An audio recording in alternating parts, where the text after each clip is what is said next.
We provide you the platform to turn your dreams into reality. Give wings to your aspirations with KR Mangalam University. अगर आप restaurant में खाना खाने जा रहे हैं तो ये खबर आपके लिए बेहद जरूरी है, क्योंकि रेस्टोरेंट में साइन बोर्ड को लेकर सिस्टम को बदल दिया गया है। विश्व प्रसिद्ध खान मार्केट की दुकानों और रेस्टोरेंट के बाहर लगे साइन बोर्ड अब एक समान होंगे।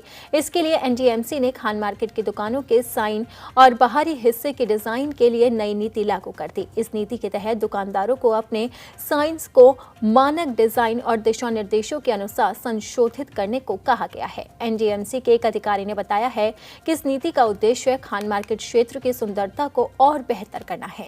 प्रस्तावित डिजाइन के अनुसार दुकानों की पूरी चौड़ाई के लिए साइनेज की अनुमति होगी, लेकिन दिल्ली आउटडोर विज्ञापन नीति 2017 के निर्देश के अनुसार 2.5 वर्ग मीटर से अधिक का साइन केवल शुल्क के आधार पर लगाने की अनुमति होगी। नीति के अनुसार निर्धारित आकार की साइनेज लगाने के लिए एनडीएमसी ने दुकानदारों को 2 महीने की मोहलत दी है।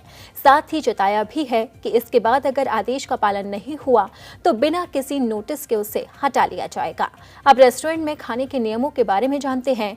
रेस्टोरेंट में टेबल और कुर्सी साफ होनी चाहिए। किचन की सफाई पर ध्यान देना चाहिए और ये देखें कि खाना बनाने समय कि कितना ध्यान रखा जा रहा है या नहीं। खाने से बदबू आ रही है तो उसे ना खिलाएं। चिकन को 74 सेल्सियस पर पकाना चाहिए। कई बार रेस्टोरेंट में एक बार में उतना ही खाना परोसा जाता है जितना आप खा सकते हैं। भोजन करते समय अपना मुंह तेजी से ना हिलाएं। खाने की गति को नियंत्रण में रखें। दूसरे लोगों के खाने की गति पर नजर रखें ताकि आप पहले ना खा लें। इसी के साथ ही रेस्टोरेंट मालिक को ध्यान रखना चाहिए कि लोगों को किसी प्रकार की कोई दिक्कत ना हो। जब आप खाने की मेज पर बैठें तो साफ सफाई का पूरी तरह से ध्यान रखें और देखें कि वो रेस्टोरेंट साफ सुथरा है या नहीं है। इसी के साथ ही रेस्टोरेंट मालिक को जो कस्टमर आ रहे हैं उनके व्यवहार पर भी ध्यान देना चाहिए। इसी के साथ ही उन्हें बार बार अगर भोजन दिया जा रहा है तो उसे धीमी गति पर पकाना चाहिए ताकि उनकी किसी भी तरह की तबीयत खराब ना हो। भोजन कम से कम 75 डिग्री सेल्सियस होना चाहिए। भोजन को एक समान तापमान पर संग्रहित किया जाना चाहिए।